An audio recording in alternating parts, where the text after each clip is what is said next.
జర్నలిస్టులకు సంబంధించిన ఇళ్ల పట్టాల కార్యక్రమానికి ఈరోజు ముగింపు పలికి వారందరికీ కూడా ఒక శుభం సందర్భంలో వారికి పట్టాలు ఇచ్చే కార్యక్రమానికి సంబంధించిన గౌరవ నాయకత్వం వహిస్తున్న ముఖ్యమంత్రి శ్రీ రేవంత్ రెడ్డి గారికి, అదేవిధంగా రెవెన్యూ శాఖ మంత్రి, గృహ నిర్మాణ శాఖ మంత్రి, సమాచార పౌర శాఖ, 3 శాఖలకు సంబంధించి మీ కన్సర్న్డ్ అన్ని కూడా ఆర్గనైజ్ చేసేటువంటి మినిస్టర్గా శ్రీ పొంగులేటి శ్రీనివాసరెడ్డి గారు, అదేవిధంగా అకాడమీ చైర్మన్ శ్రీనివాసరెడ్డి గారు, అనిల్ కుమార్ యాదవ్ గారు, వేం నరేందర్ రెడ్డి గారు, చామల కిరణ్ రెడ్డి గారు, మల్లెడ్డి రంగారెడ్డి గారు, మేయర్ గారు, డిప్యూటీ మేయర్ గారు, ఇన్ఫర్మేషన్ కమిషనర్ గారు, ఇక్కడికి విచ్చేసిన సీనియర్ జర్నలిస్టులు అందరూ, ఎన్ఎస్సీ అప్పటి నుంచి చూస్తుంటే ఇప్పటి వరకు అంత పెద్ద పెద్ద మనుషులుగా ఉన్నటువంటి జర్నలిస్టులు అందరికీ పేరు పేరున నమస్కారాలు. వనవాసం కూడా 14 సంవత్సరాలే కానీ మీకు 18 సంవత్సరాలు పట్టింది గమ్యం చేరడానికి. ఇల్లు కట్టి చూడు, పెళ్లి చేసి చూడన్నట్టుగా ఇప్పుడు ఇంటికి ఒక మోక్షం వస్తూ ఉంది. మీ అందరికీ శుభాకాంక్షలు. తప్పకుండా ఇది ఒక శుభ పరిణామం.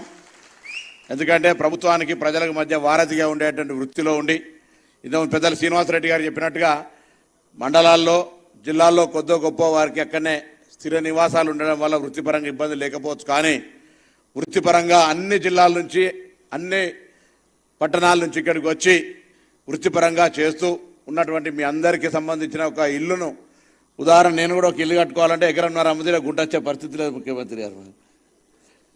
అట్లా అమ్ముకొని ప్రాక్టికల్గా చూసినాం, చాలా ఇబ్బంది ఉన్నది. అంటే వాస్తవంగా ఆ ఎమ్మెల్యే ఎంపీల చట్టంలో అప్పుడు మేము 2005లో మార్క్ఫెడ్ చైర్మన్ ఉంది కాబట్టి మాకు కూడా జాగా రాకుండే. ఏది ఏమైనా ఒక జాగా, ఇల్లు అనేటువంటి ఒక పెద్ద కళ. దాని సందర్భంగా 18 సంవత్సరాలు పరిష్కరించబడినటువంటి ఒక సమస్య జటిలమై, మరి పెద్దలు ఈ సందర్భంగా మనం ఇద్దరికి ప్రత్యేకంగా కృతజ్ఞత చెప్పాలి.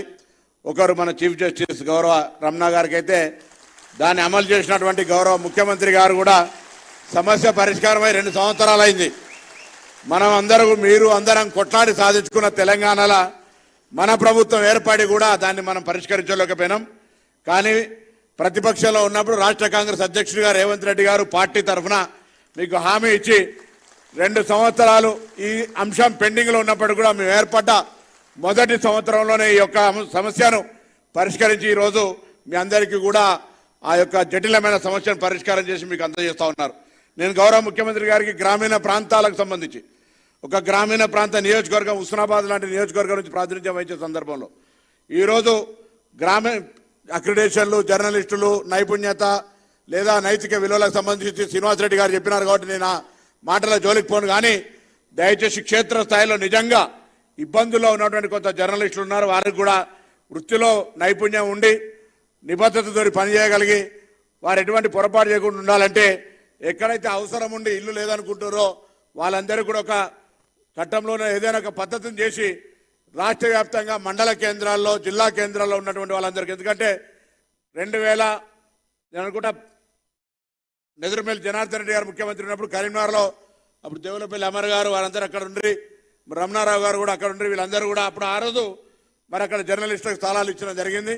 అట్లనే ఇప్పుడు కూడా ఒక చరిత్రలో నిలిచిపోవాలనుకుంటే అప్పుడు ఆనాడు జర్నలిస్టుల కాలనీలుగా ఎట్లయితే ఏర్పడ్డాయో రాష్ట్ర వ్యాప్తంగా కాంగ్రెస్ ప్రభుత్వంలో మేమంతా కూడా వినడం, మేము చెప్పిందే మీరు వినాలనేటువంటి మనస్తత్వం ఉండే పార్టీ కాంగ్రెస్ పార్టీ కాదు. ప్రజాస్వామికంగా అందరూ బాగుండాలి, అన్ని వర్గాలు బాగుండాలి, అందరూ బాగుంటేనే ప్రజాస్వామ్యం బాగుంటుంది. ప్రజాస్వామ్యాన్ని నమ్మకంగా, రాజ్యాంగాన్ని రక్షించే విధంగా పరిపాలించే పార్టీ కాంగ్రెస్ పార్టీ. అందులో మీ అందరూ అభిప్రాయాలు తీసుకుంటారు కాబట్టి నేను కూడా ఒక పౌరుడిగా, మంత్రి అయినప్పటికీ కూడా గ్రామీణ ప్రాంతాల్లో ఉన్న జర్నలిస్టులకు సంబంధించి మరి వాళ్ళ ల్యాండ్స్ కూడా కొంచెం సానుకూలంగా స్పందించాలని కోరుతూ మీ అందరికీ పేరు పేరున నిజంగా కూడా చాలా సంతోషంగా ఉంది. మీ అందరు ఇక్కడ చూస్తున్నట్టయితే 18 సంవత్సరాలు అనేది చాలా తక్కువ సమయం కాదు. ఒక పుట్టిన పిల్లాడు ఓటేసే హక్కు దాకా వచ్చినటువంటి వయసు అలా ఆయన కూడా మేజర్ అయిపోయి అటువంటి పరిస్థితుల్లో మీ అందరూ కూడా ఈరోజు ఒక జాగా ఓనర్ అవుతున్నందుకు మీ అందరికీ నాకు మరొక్కసారి హైదరాబాద్ ఇన్ఛార్జ్ మంత్రిగా ఆ ఏరియా రంగారెడ్డి జిల్లాలో వస్తుంది కావచ్చు, బషీర్బాగ్ అయినప్పటికీ కూడా కార్యక్రమం సందర్భంగా మీ అందరికీ పేరు పేరున వ్యక్తిగతంగా నా ఆర్థిక శుభాకాంక్షలు తెలియజేస్తూ భవిష్యత్తులో ఈ నవరాత్రుల సందర్భంగా పొందుతున్న ఈ యొక్క జాగా ఎటువంటి విఘ్నాలు లేకుండా మంచి గృహ నిర్మించుకొని మరి ఒక గృహ ప్రవేశం కూడా తొందరలో జరుపుకోవాలని ఆకాంక్షిస్తూ అందరికీ నా శుభాకాంక్షలు చెప్తూ సెలవు తీసుకుంటా ఉన్నాను. గౌరవ మంత్రివర్యులు పొన్నం ప్రభాకర్ గారికి ధన్యవాదాలు, నమస్సులు. వార్త యందు జగతి వర్ధిల్లుతున్నది అని మహాభారతం అన్న మరి రేపే జయంతి. ప్రజాకవి కాళోజీ ఒకే ఒక్క సిరాచుక్క 1,00,000 మెదళ్లకు కదలిక అన్న